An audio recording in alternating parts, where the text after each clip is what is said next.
Good.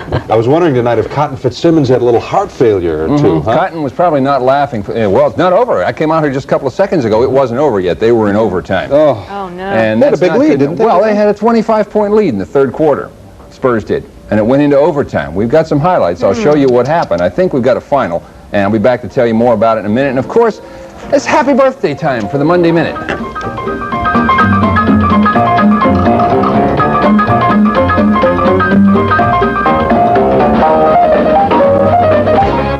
Okay, the game is over, I understand. The Spurs won, but you can bet that right now Cotton Fitzsimmons is in the locker room singing the guys a little four-letter aria because it wasn't such a great game for the Spurs tonight, even though they come away on the high side of the score.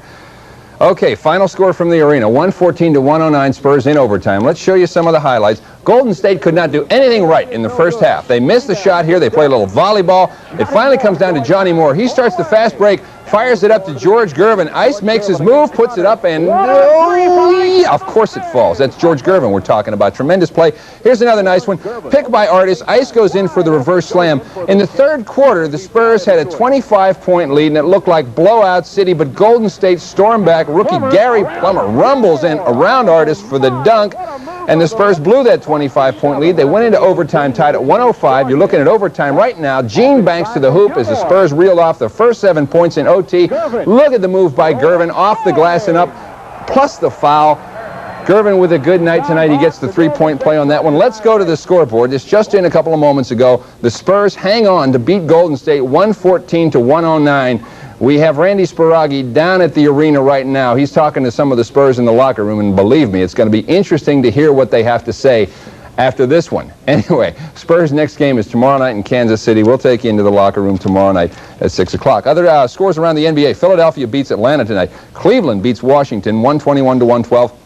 Another overtime game to tell you about. Detroit and Milwaukee in a real dandy. This one is still in overtime, I understand. Is that right?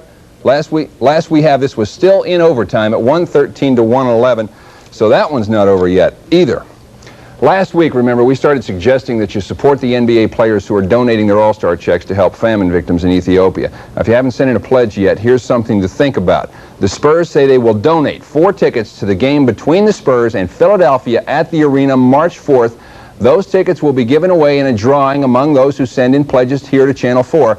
The winner also gets to meet the Spurs personally before the game. Any pledge is welcome, of course, but we're suggesting that you pledge an amount of your choosing for each point George Gervin scores in that game. He's the only Spur who's going to be in the game. Send the pledges to Interaction Ethiopian Fund, care of KMOL TV, Post Office Box 2641, zip code in San Antonio 78299. We'll have the drawing at the end of next week. College basketball tonight. UTSA was on the road at Lamar. Let's check the scoreboard. Not such great news. The Roadrunners are 11-7 now. Derek Gervin scores 21 points, but Lamar beats UTSA 80-70 tonight. Other games in college basketball. This was a good one. St. John's, #1 ranked, comes away a winner, but Seton Hall had them down by 12 points at halftime. St. John's really had to come back in the second half to win that one. One other score among teams in the top 10. Duke beats Harvard tonight 82-53.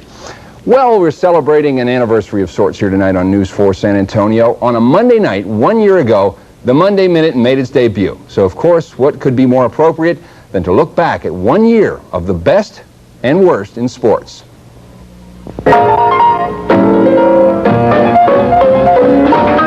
Second most impressive dunk of the year, 6'4" Michael Jordan while he was still at North Carolina. Most impressive dunk of the year, 5'6" Spud Webb over 6'4" Michael Jordan. Long shot of the year, Dennis Johnson, underhanded from about 75 feet away.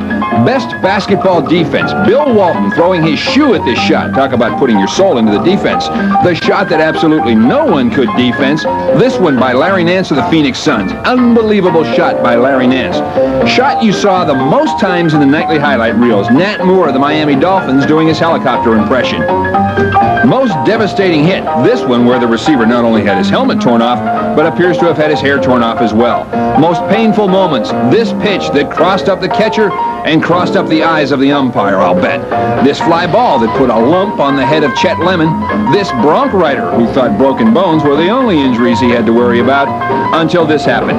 Best catch, Bob Stanley, using his hat instead of his glove to haul in this home run into the bullpen. Best hockey hit, a tie between this one that looks like it came straight out of Bowling for Dollars and this one that turned out to be a shattering experience for the fans behind the boards.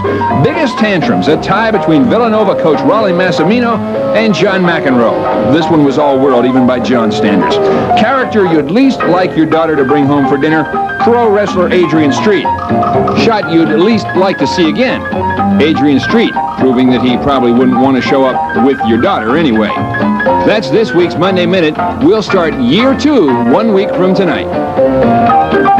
Since it was an anniversary issue, it was a little longer than a minute, but there was so much stuff. We had to leave out some unbelievably good stuff. You better hope Adrian Street's not in town watching tonight. I hope he's not. Oh. Well, I'd like to have him stop by and be on live with us. Adrian, if you're watching, you're welcome anytime. Just you stay on that side of the desk and I'll stay on this side. And not in a dark alley and you're alone. Really, I got to mention, Joe Cortez, Central Catholic basketball coach. Speaking of Adrian Street, 600 wins in 26 years. He got his 600th tonight. Central Catholic beat Roosevelt 64-48. Wow. So congratulations to Joe Cortez over at Central Catholic. And George Gervin had 27 tonight in that extravaganza. To them, they've been on the road. They looked a little leg tired. Yeah, they did. They really lost it in the second half. Yeah. But then they fought back and hung on. Closely. Oh, back up to 500 now. Yeah, that's right. Good. Okay, good.